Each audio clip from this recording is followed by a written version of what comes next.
Snow White and Rose Red. A poor widow once lived in a little cottage. In front of the cottage was a garden in which were growing 2 rose trees. One of these bore white roses and the other red. She had 2 children who resembled the rose trees. One was called Snow White and the other Rose Red. And they were as religious and loving, busy and untiring as any 2 children ever were.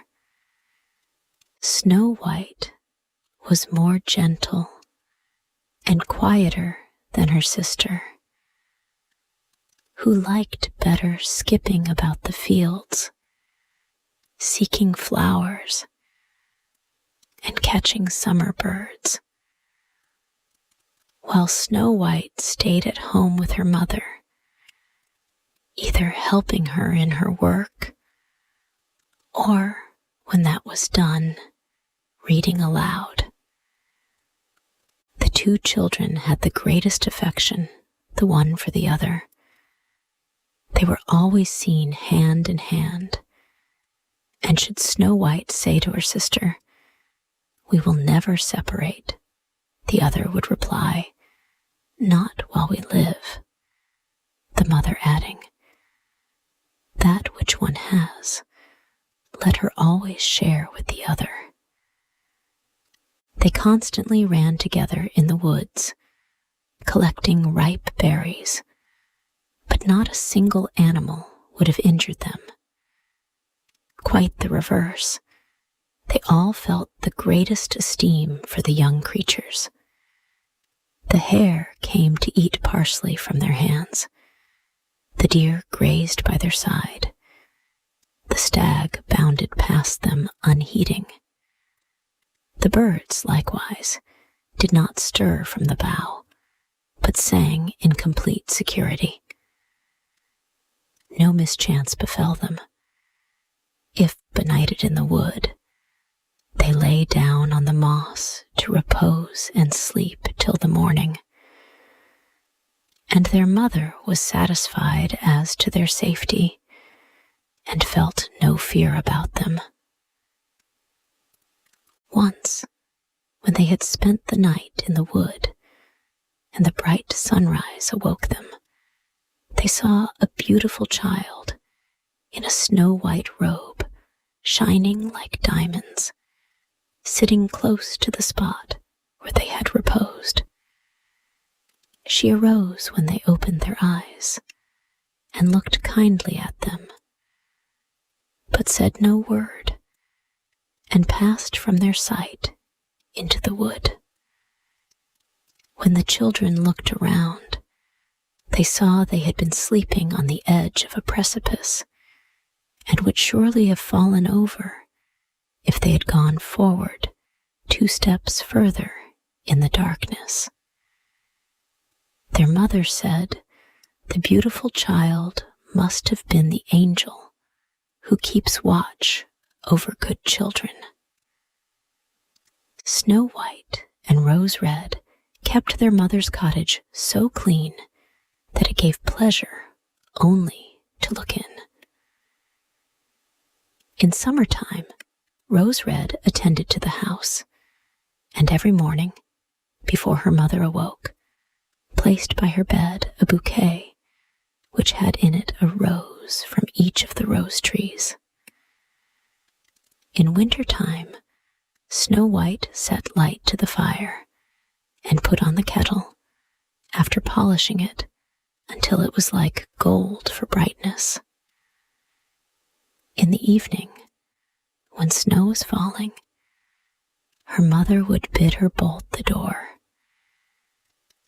and then, sitting by the hearth, the good widow would read aloud to them from a big book while the little girls were spinning.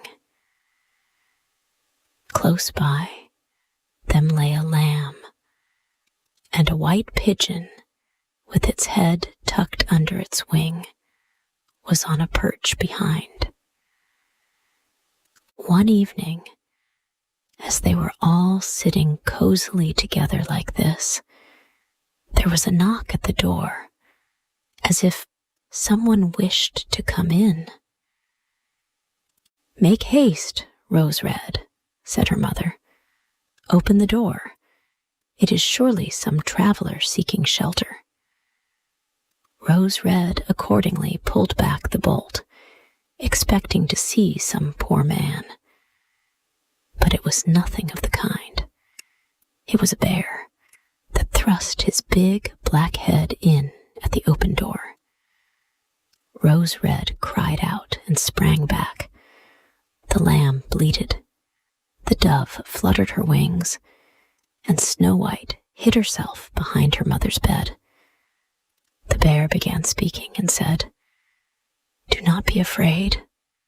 I will not do you any harm. I am half frozen and would like to warm myself a little at your fire." "Poor bear," the mother replied. "Come in and lie by the fire.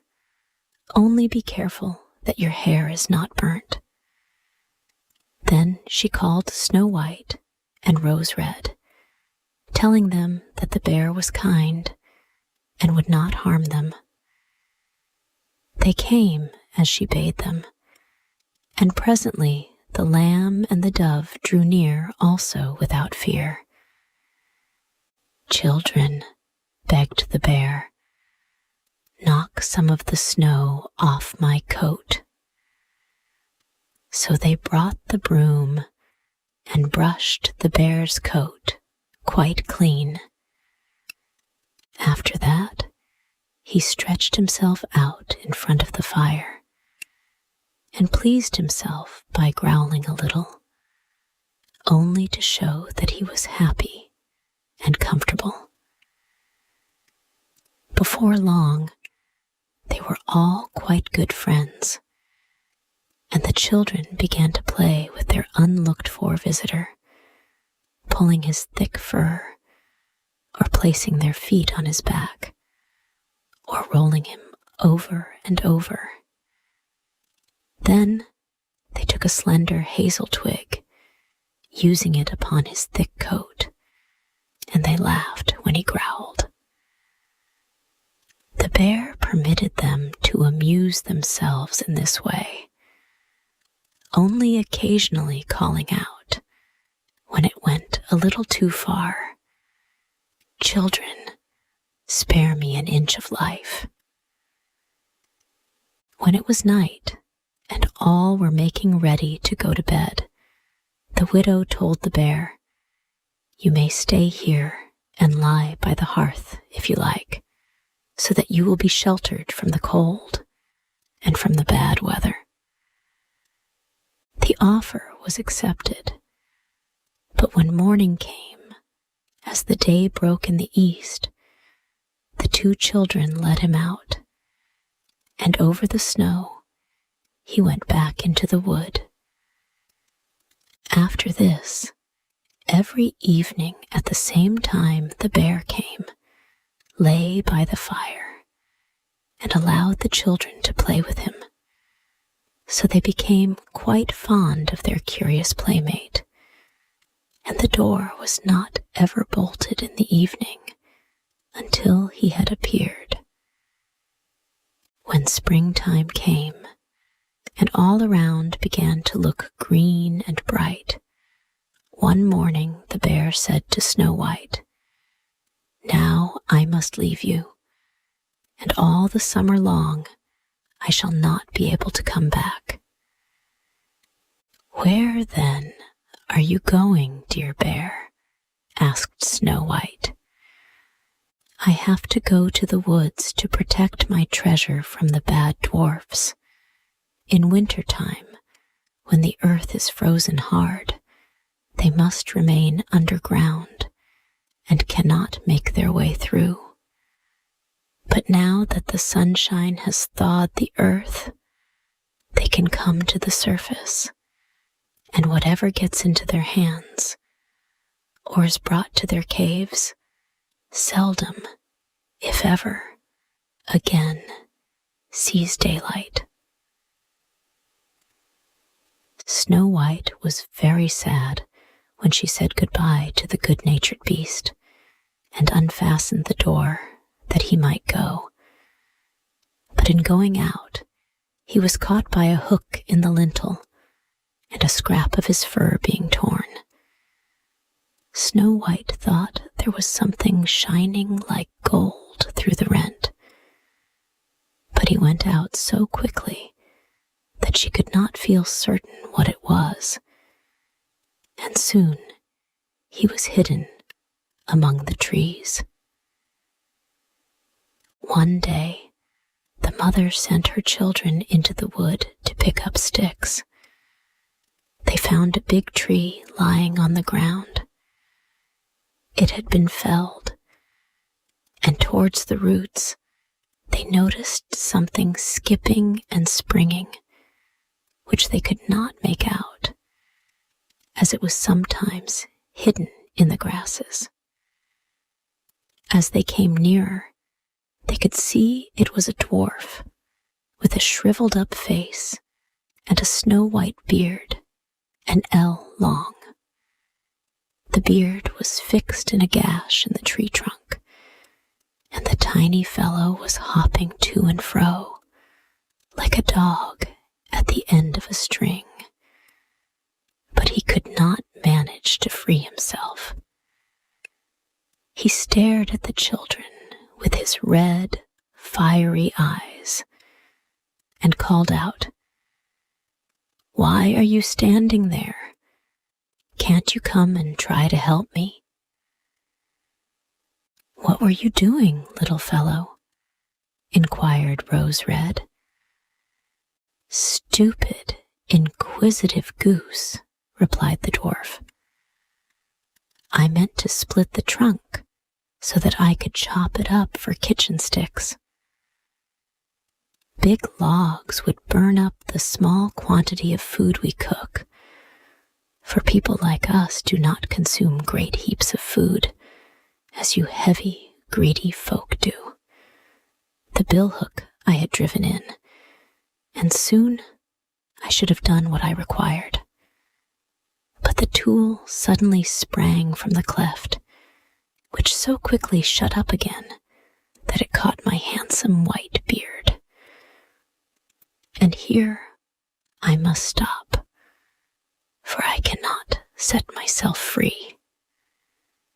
You stupid, pale-faced creatures, you laugh, do you?" In spite of the dwarf's bad temper, the girls took all possible pains to release the little man, but without avail. The beard could not be moved.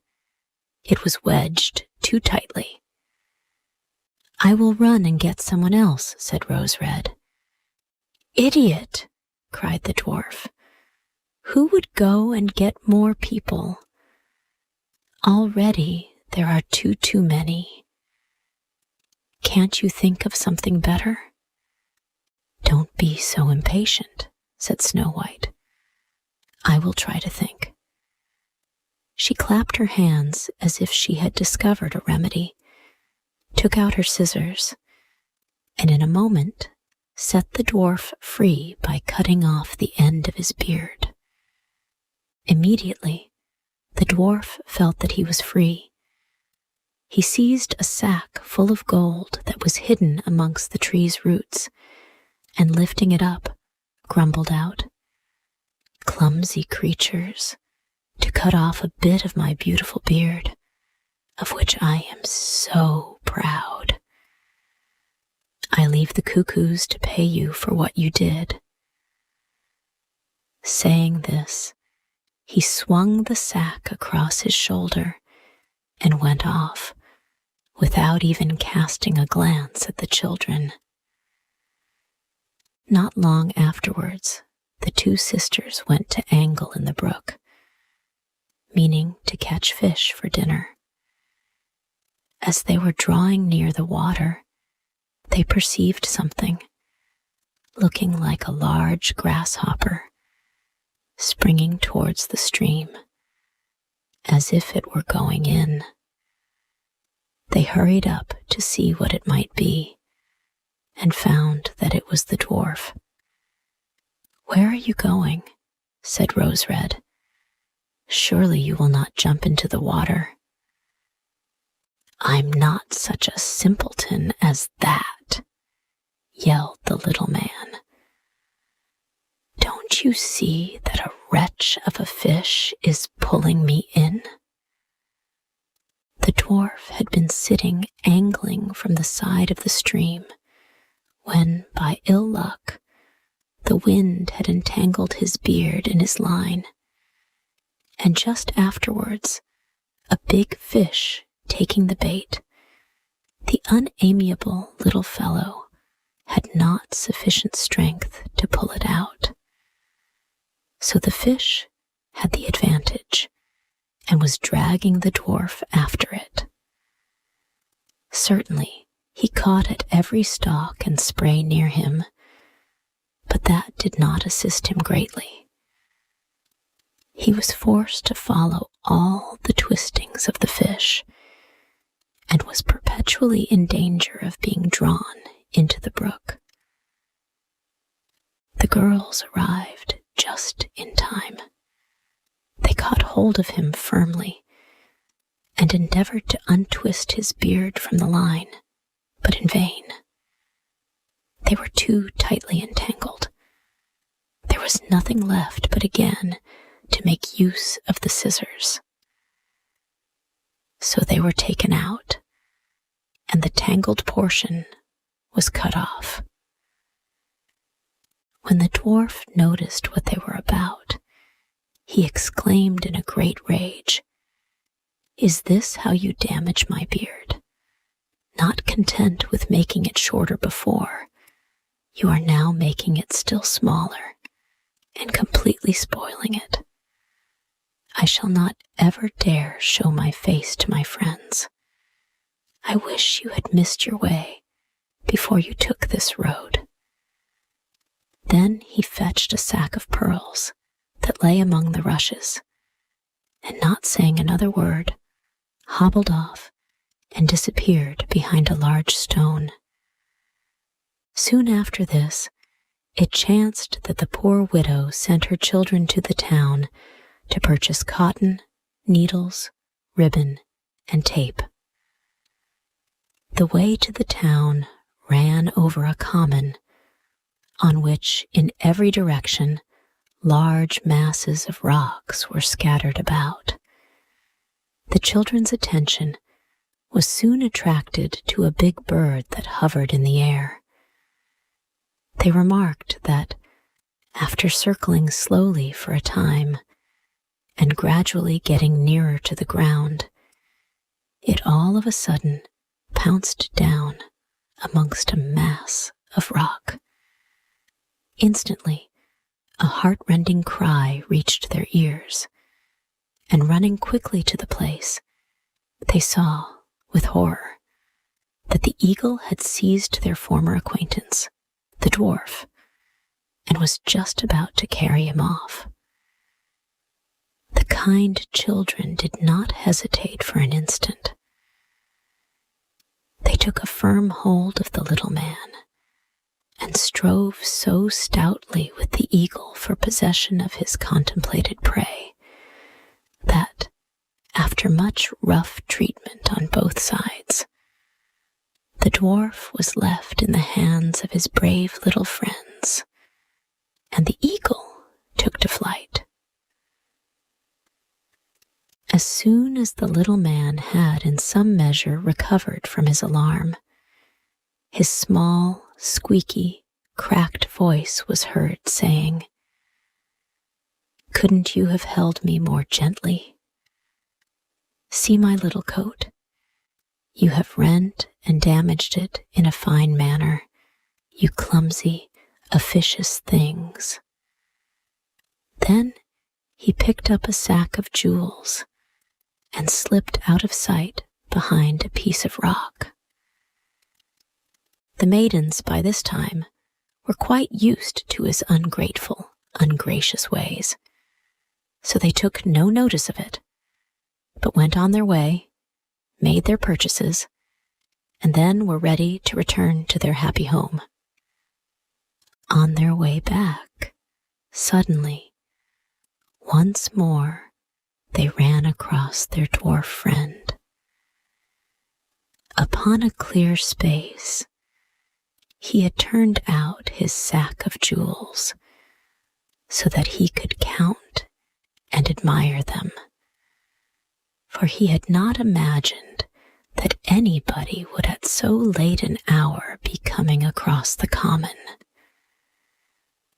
The setting sun was shining upon the brilliant stones, and their changing hues and sparkling rays caused the children to pause to admire them also. "What are you gazing at?" cried the dwarf, at the same time becoming red with rage. "And what are you standing there for, making ugly faces?" It is probable that he might have proceeded in the same complimentary manner. But suddenly, a great growl was heard nearby them, and a big black bear joined the party. Up jumped the dwarf in extremest terror, but could not get to his hiding place. The bear was too close to him, so he cried out in very evident anguish, "Dear Mr. Bear, forgive me, I pray. I will render to you all my treasure. Just see those precious stones lying there. Grant me my life. What would you do with such an insignificant little fellow? You would not notice me between your teeth. See, though, those two children. They would be delicate morsels, and are as plump as partridges.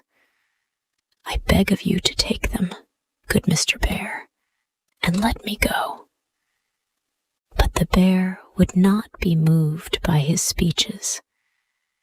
He gave the ill-disposed creature a blow with his paw, and he lay lifeless on the ground. Meanwhile, the maidens were running away, making off for home as well as they could. But all of a sudden, they were stopped by a well-known voice that called out, "Snow White, Rose Red, stay. Do not fear. I will accompany you." The bear quickly came towards them, but as he reached their side, suddenly the bearskin slipped to the ground, and there before them was standing a handsome man, completely garmented in gold, who said, "I am a king's son, who was enchanted by the wicked dwarf lying over there. He stole my treasure and compelled me to roam the woods, transformed into a big bear, until his death should set me free.